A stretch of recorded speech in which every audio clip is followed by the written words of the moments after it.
Hello, I'm Keith, and in today's instant meditation tip, we're going to learn Durga breath.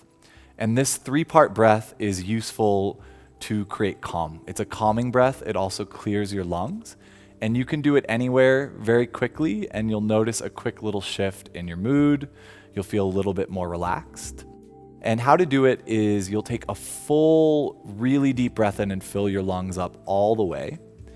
And your exhale will be in 3 parts. So the first part of your exhale, breathe out of the lower portion of your lungs.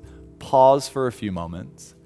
Next part, breathe out of the center of your chest, the middle of your lungs. Pause. And the third part, breathe out all the way out of the top of your lungs, your collarbones. Pause. And that's the breath. Do it as many times as you need and notice how it makes you feel just a little more chilled out.